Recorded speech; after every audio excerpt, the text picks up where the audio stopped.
Yo, welcome to Spectator Sporting. I'm Zach Roach, along with my partner, Mr. Adi Wally. We got a big time show for y'all today. And we talking boxing. We know we got the professor, aka the man, the myth, Mr. Byron in the building to school y'all on this thing. But before we go any further, make sure you go on YouTube, like, subscribe, and comment on Spectator Sporting, man. We appreciate all the subscribers that we get, man. Y'all helping us out big time. And also, if you're on TikTok, go ahead and keep running those numbers up. We love our comments on there. Y'all be coming at us, and we love every minute of it, don't you, Byron? And also, if you're in your car, go ahead and if you're in your car, go ahead and turn on your Spotify and listen to it while you ride. In a big-time middleweight fight, Errol Spence returned to the ring after a 3-year layoff, and throughout the fight, it looked like he had some ring rust. Spence looked sluggish in the opening round and was rattled by a Tszyu left hand. Spence rebounded going the second and third round, landed some shots to the body, but as the fight progressed, Tim Tszyu completely took over the fight. He upped the pressure, started landing that right hand after right hand, and Spence balance and everything was just off. Tim Tszyu continued to back Spence up. Spence did show some heart and toughness throughout, even having a flurry in the 11th round, but it was his tank was too empty as Tim Tszyu took over the final round to defeat Errol Spence. Tim Tszyu improved to 28-3 with 18 knockouts. Errol Spence falls to 28-2 with 22 knockouts. After the fight, they asked Errol Spence, would this be his last one? And he confirmed, yes, he is retiring. After the 3 years out the ring, coming back to fight a tough opponent like Tim Tszyu, but throughout the fight, you can see that's not the Errol we was used to. Shout out to Errol Spence, though. He fought some great fights. He is one of the best fighters of this generation. Also overcame a lot of adversity throughout his boxing career to keep stepping back into the ring and show toughness and did not duck anybody. Errol Spence should be saluted for what he's done for the sport of boxing. Byron and Adi, I'll start with Adi. Y'all both tried to warn me. Y'all both tried to tell me I didn't listen. I was going for the whole hero story. I wanted the hero story. I didn't get it. Y'all both said that he should have took a tune-up before fighting this fight. What's your thoughts on this fight, Adi? Well, the first 5 rounds was close. Errol Spence Jr. was active. He was targeting Tim Tszyu's body, and he was throwing plenty of those southpaw jabs. But after round 5, Tim Tszyu took control of the fight. He was laying those right hands. He was throwing sharp and accurate straight right hands. And Errol Spence Jr. was trying to be an old dog trying to learn new tricks with all the footwork. You know what I'm saying? Yeah. That's not his style. You know what I mean? He's a come forward pressure fighter, and he's backing up and moving around. You know, no, that's not what you do. Okay. And so, but in round 11, Errol Spence Jr., he turned up the urgency and aggression, and I gave him round 11. You know what I'm saying? And it looked like he was going to try to finish the fight strong. And I thought he was going to, I was expecting him to, in that final round of his career, to leave it all in the ring. Go all out, leave it all in the ring. Final round of your career, 12th round, and I'm waiting, and he would not hit Tim Tszyu. He gassed himself. He gassed himself in the 11th. 11th round. That was his last round. 11th was really his last round. But you got to go all out, man. You in Australia, okay? You're down on the scorecards, okay? You need a knockdown. If you can't get a knockout, try to get a knockdown. At least try to win the 12th round. These judges in Australia, you got to at least go out. Go all out. You know what I'm saying? And he didn't do that. He gave the round away. He gave the 12th round away. And so, but I'm glad.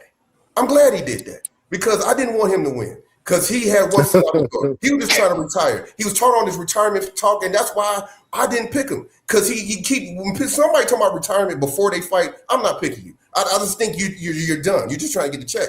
And so, and I'm glad Tim Tszyu won. He's 31 years old. He was going to continue to try to get belts and keep fighting. And so I'm glad we got the result we got. No, definitely. He was talking in retirement.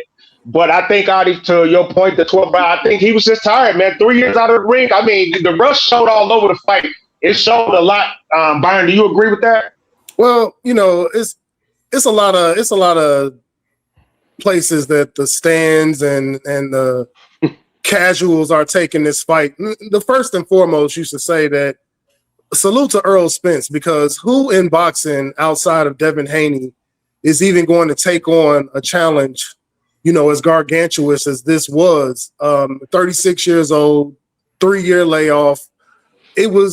Everything was stacked up against him, and he looked just like a 36-year-old off a 3-year layoff. I think he was very competitive in the first 5 rounds, but I mean, let's be clear. I think he landed 31 out of 389 jabs.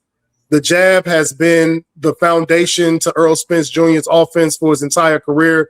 His jab was just non-existent. He landed at 8%. And it was just nothing on him. His feet were, taking, they just weren't under him. He just didn't seem like he was on a solid foundation. And he just seemed off. And it's a lot of people that are screaming now that, he was compromised in the Terrence Crawford fight. Get the F out of here. These are the same guys that, celebrated how he did Ugas before the Crawford fight. I just think the Crawford fight, he got exposed. I don't think he had a good camp going into that fight. I think he underestimated Terrence Crawford like a lot of his opponents did. I don't think it had any bearing on this fight outside of Tim Tszyu not being able to do enough to stop Errol Spence. As a Tim Tszyu fan, I was highly disappointed with his performance in this fight. His jab was, again, non-existent. He only landed 16 jabs out of 94 for the entire fight. And he just doesn't want to set up his offense. He wants to just walk people down, engage, and, kind of beat them in a counter-punching battle. But as far as Errol Spence goes, what he has done in this sport and kind of going out on his shield puts him over your favorite fighter, puts him over a lot of fighters in the game of boxing right now. And, while the performance wasn't his greatest, I think just the fact of him going to Australia, trying to take out Tim Tszyu at this point of his career, like he said, I think he wanted to see if he still got it. In that 11th round, he gave everything that he had. But watching that 11th round, I didn't think he had anything on his punches to stop Tim Tszyu. And I kind of figured he was going to, gas himself out. But my thing is, why didn't Tim Tszyu stop him in the 12th round? Tim Tszyu was just as tentative. He didn't go for it when it was on a platter right in front of him. So Tim Tszyu has a lot of soul searching to do after this win. I'm not going to say it's the pinnacle win of his career just yet. I think he beat a guy that he should have beat. Yeah, definitely. You can see throughout the fight. And maybe Tim Tszyu knew that Errol Spence was done, so he got through the 12th round. Maybe he thought he had the fight in hand and he didn't need to go further. But, Brian, to your point, you never play with your food. You finish your breakfast. You never mess around. So no doubt about it. But no, I do want to say the 12th round, now you got to keep in mind, Tim Tszyu been knocked out twice. That's true. So yeah. Now you fight a guy, Errol Spence, in the 12th round. You up on the scorecards. Spence is running. He's running. You know what I'm saying? It's hard to hit somebody that's running. Okay? And why risk trying to go for a knockout when Spence can throw a left hand and hurt you? You know what I'm saying? And now you get knocked out. So it's like the man ain't fighting you. You're finna win his 12th round. He's not even trying to hit you. So take the win. I just don't see. I don't think that Errol Spence presented he was going to knock him out outside of the 6th round. He didn't have anything on his punches. He was throwing a lot of arm punches. His legs, his footwork was just out of control. And, the broadcast highlighted it time after time after time. So I think he had a compromised guy in front of him. Yes, it was a former champion. Yes, you want to take the easy way out. But I think him stopping him coming into 160 would be a much better statement than kind of cruising to the finish line against a guy who, you look at the scores on the scorecards, the judges had that he dominated the fight. I thought he dominated the fight.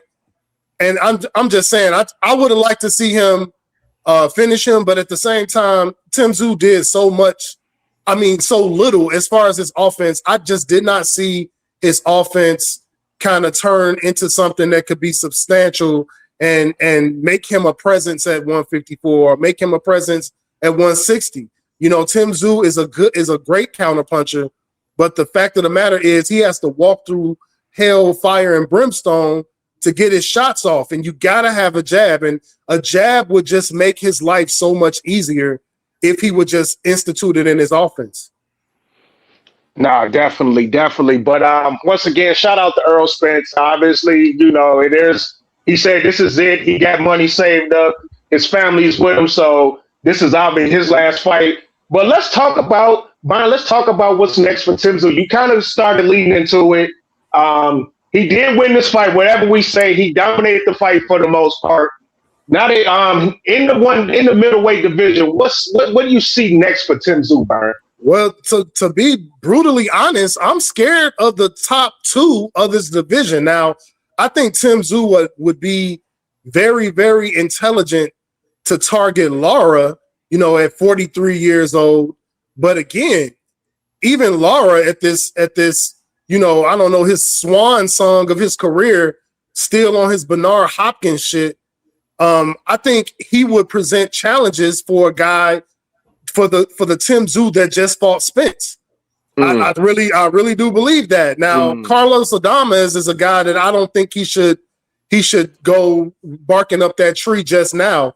This is a guy that just got jobbed by Hamza Shiraz, and that's a name that he would love to put on his belt at 160s. And I'm speaking of Carlos Adames, but I think Tim Tszyu has the star power, being who he was at 154, to get a fight with a Lara. And I would love to see Tim Tszyu get that fight, with Lara. But at the same time, I think Tim Tszyu has unfinished business at 154. I don't know if he, just doesn't feel right, or this is because this kind of materialized during the build up for this fight, where they decided to move it up to 160 so they wouldn't have any problems at the scale. But at the same time, I think with Tim Tszyu with a great jab can present a great fight for Virgil Ortiz, could present a great fight for Boots Ennis. So I think it's way more money at 154. But if he's at 160, you got to give belts. I'd love to see him against Lara next. Definitely. Adi, what question for you? Tim Tszyu, he did win the fight. He beat Errol Spence, sent Errol Spence to retirement. But what's next for him? Is he going to stay at 160? Is he going back to 154 like Byron Tszyu? What do you think is the best move for Tim Tszyu? Well, I do want to make a comment about the Tim Tszyu jab. So, he do need to establish the jab more, but you're going against Errol Spence Jr., who's a southpaw, and he was throwing a lot of southpaw jabs. He was throwing plenty of them. So it's hard as an orthodox fighter to get your jab off against a southpaw, and so that's why his right hand, that right hand was landing pretty decent. It was, but there were times in this fight where Spence offense kind of faded, and he wasn't going in trying to set up the right. And I totally agree with your logic on that situations, but I think there were times in this fight where he could have established the jab, particularly at the end of the fight, in the championship rounds when you had Spence fading, and Spence said it himself at the end of the fight. He was like, man, I felt like I couldn't even make it to that 12th round. He said a 12 round never felt that hard. That was the hardest 12 round fight I ever fought. So it's just, Tszyu, with the offense that he has to have a killer instinct. He cannot allow guys to just sit in the pocket with him, and especially boxers. And that's why I'm saying I'm not giving him a gimme against Lara, because I think he has problems with boxers, because you're not going in trying to establish your offense. Yes, if you land that right hand, you can change the fight. You can change the fight with your right hand. But it's kind of like Pacquiao, the early part of his career, when he was starching everybody with the left. You just watching the left and you getting away from the left. And so he has to set up his offense. And, his new trainer spoke on him, kind of evolving his offense. But I just didn't see it in this fight. But, they still have time to, at 31, I'm not putting Tim Tszyu in the grave no time soon. He has a time to establish himself. But his offense has to get better, because I have him losing to Carlos Adames easy. Yeah, and Lara's definitely has the footwork. He's definitely a boxer. And but he got the new trainer, Jeff Finnick. He got him on the 3-fight win streak, so we'll see what he do. But Tim Tszyu did say that he had to starve himself to make it at the 154-pound division. So yeah, he did. Yeah. So it looks like he's not going to entertain a trilogy fight with Sebastian Fundora. Virgil Ortiz Jr. He was saying how he wanted to fight the winner of Tim Tszyu versus Errol Spence Jr. But Tim Tszyu looks like he's moving up to a wide open 160-pound division. It is wide open. And Tim Tszyu and his manager, the No Limit Boxing promotion manager, they called out the 43-year-old WBA champ from Cuba, Erislandy Lara. Okay, and Lara, he had a controversial loss, split decision loss to Canelo Alvarez 12 years ago. He got jobbed. Yeah. His footwork gave Canelo lots of problems. And Lara, he defeated Danny Swift Garcia. He defeated him a couple of years ago. And he was supposed to get a unification fight for Janibek's the IBF and WBO belt. He's supposed to get a unification fight against him, but Janibek, he failed the PD test. They canceled the fight. He had to fight a replacement fighter. This was a year and a half ago. So Lara, he's trying to get a unification fight. That's what he wants to do because he's 43 years old, you know what I mean? But he's still, he's aging like wine. So, but Tim Tszyu, they're going after him. And like you mentioned, the man at the middleweight division is the Dominican Republic native, the WBC champ, Carlos Adonis. Right? Yeah, he is. And many in the boxing world believe he was cheated against Hamza Shiraz. Oh, he was. He was. And so, and he just beat Austin Williams. He's just coming off a victory against Austin Williams. So Carlos Adonis, he's a man. He's the #1 Ring Magazine #1 middleweight in the world. Okay, but Tim Tszyu, it looks like he's saying no thanks to that vicious gauntlet at 154 of Fundora, Booth Ennis, Virgil Ortiz, Bakram Murtazaliev. Okay, there's a list of vicious fighters at 154. He's saying no thanks to that. Going to 154. He's been through a lot of wars. Hey, I don't blame him. Hey, I'll pay good money to see Tim Tszyu versus Virgil Ortiz. I think that'd be a hell of a fight. That's just my opinion. I'll pay big money to see that. That's so it's I get you don't want to starve yourself and all of that, but Jesus, that's and even at a catch weight, even if they do that fight at 158, I would love to see that fight. I think that'll be a hell of a fight. But right now, I think Tim Tszyu should avoid high-level boxers because I don't see good things happening in his future fighting a high-level boxer. Yeah, shout out to Tim Tszyu though. 28-3, 18 knockouts. But I just before we end up, let's go back to Errol Spence for a second. If it was like a statement you could say that in the sum of Errol Spence's career, how would you sum it up? Well, okay, man, look, I was thinking about this, to close his career. I'll say this. If Errol Spence Jr. was serious about returning to championship form, he would have did what the Gypsy King Tyson Fury did after his 2.5-year post-Klitschko drought and fought some tune-up fights. At least one, preferably two. Okay, no tune-up fights. He wasn't serious about coming back because he didn't even have no tune-up fights. Okay, and so that's back-to-back losses to end your career. All right, and how did we get here? Before his fight against Terrence Crawford, in a pre-fight interview, he was talking all nonchalant and underestimating Bud Crawford's power. Then recently you got Derek James come out here and reveal how Errol Spence Jr. in the preparation for Crawford, he got his kids in the gym.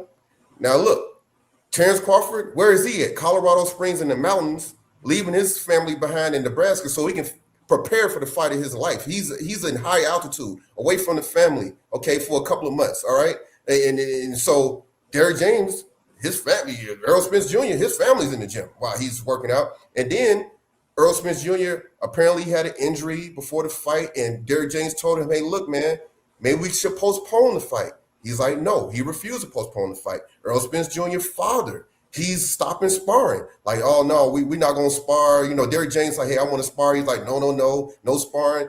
What are y'all doing? Underestimating this dude? Y'all overlooking Terrence Crawford, and you go in there and you get dominated. Okay, that's arrogant. Okay, and so then, okay, before this fight against Tim Tszyu, Errol Spence Jr. throws Derrick James under the bus. You throw Derrick James under the bus, then you go in Australia and you have a 12th round like that. And you go in there and you don't even try to hit Tim Tszyu in the 12th round. And so my thing is, was it worth the money? Is it worth it? Is it worth the money? He came back for the money. But is ending your career with back-to-back losses, having a 12th round like that and going out like that, and I just don't think it's worth it. Maybe it's worth it to Errol Spence Jr. to end his career with back-to-back losses and have that 12th round where you're not trying to hit him in. I don't like it. I don't like it. I would say, Adi, to you bring up some valid points, but remember, one of the greatest fighters of all time, Roy Jones Jr., was starting to get whooped like crazy towards the end of his career. And now that we go back and we don't never talk about that. Do anybody when we talk about what do anybody ever bring that up? We don't bring it up. But it is true. You're right, but Roy Jones has a very valid excuse. He moved up to heavyweight. And came back down. That's crazy. Regardless, okay. But go ahead. I think when it comes to Spence, Spence was a very, very great welterweight in his era. And I think it's a couple things that kind of expedited his career demise. And I think the accidents, I think the alcohol. A lot of these athletes have to understand, shout out to Adrian Bronner. You are not going to maintain a high level in the ring. And I'm talking past 35 and not have a lifestyle that is one that, furthers your career body-wise. And the alcohol was one of the crutches that Errol Spence Jr. Was afflicted by. And I think it was that and just this top of the mountain mentality that he had at 147. I don't think he always pushed himself as far as his competition. But let's not make any mistake about it. When Errol Spence was on, there were only a few people, a handful of guys in the world that could compete with him.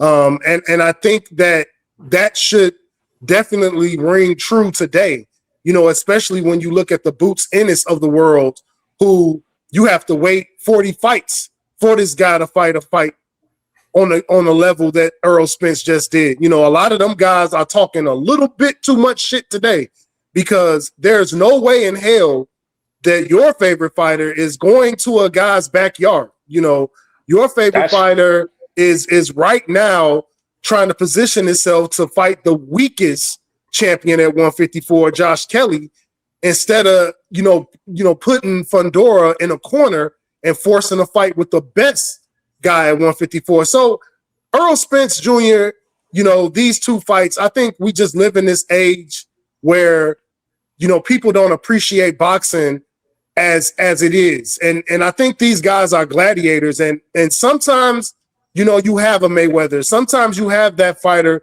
that rides off into the sunset and, it's never clipped.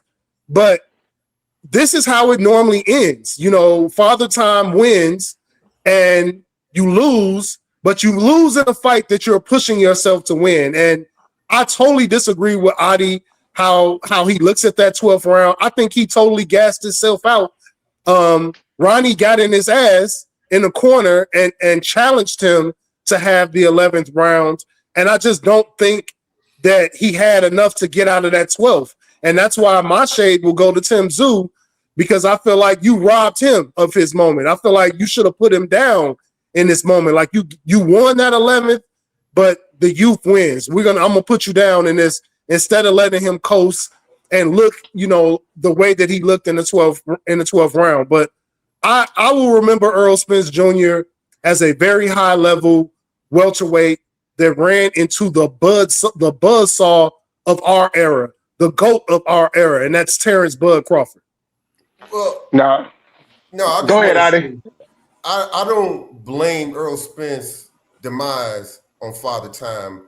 I blame it on being conceited and being arrogant, because if you are not preparing yourself the way Terrence Crawford prepares himself, you know what I'm saying? A lot of boxers do this, go to Big Bear, to the mountains.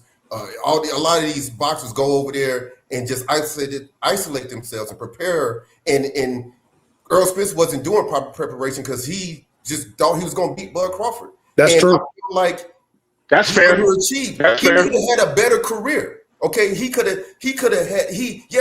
did all these things. He beat Danny Garcia. He beat Sean Porter. He beat Kell Brook. Yes, he did those things, and those things are great. He was a great welterweight. I'm not taking that away from him. What I'm saying is he could have ended his career much better. I'm not saying he would have beat Terrence Crawford, but if he prepared, we heard it from Derrick James.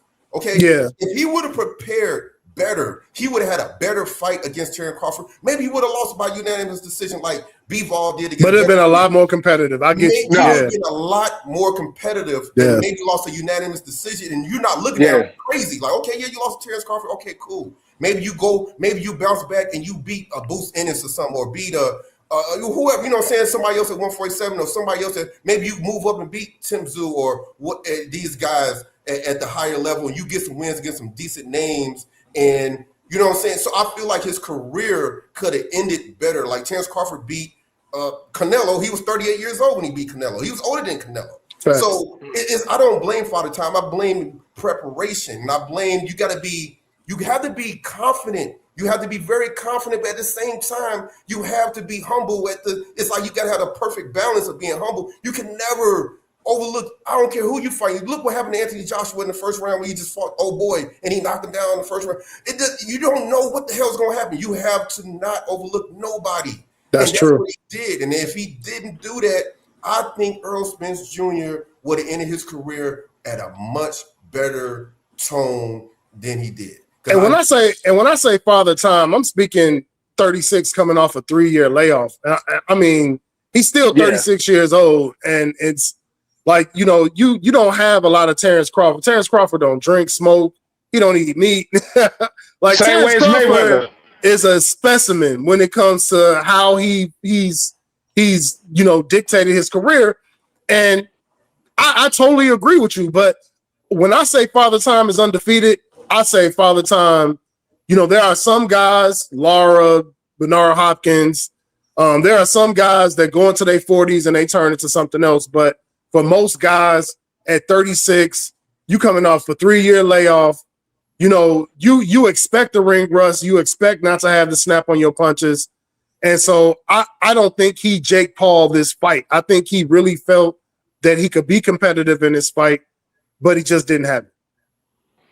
No, he just didn't have it. But Errol Spence was, like I said, I think he was one of the better fighters of our generation. And, you know, he got a lot to be proud of, man. Out of you make fair point. Yes, he could have prepared for the Crawford fight better. But, you know, that's one of the mistakes. That separates, like, being really great to being, like, a all-star Hall of Fame. You know what I'm saying? So I get you 100%. But Spence was a dog in his time. And Spence was the man for some years. So I'm not going to take nothing from him. You've been watching Spectator Sporting. I'm Zach Roach, along with my partner, Mr. Adi Wally. Shout out to Burn. Make sure y'all go on YouTube, subscribe to that Spectator Sporting page, like, subscribe, comment, go on TikTok, keep leaving those comments, keep letting us have it. We love it. And if you're in your car, go ahead and turn on your Spotify and ride to it while you're riding somewhere. In the meantime, in the between time, we out. Peace.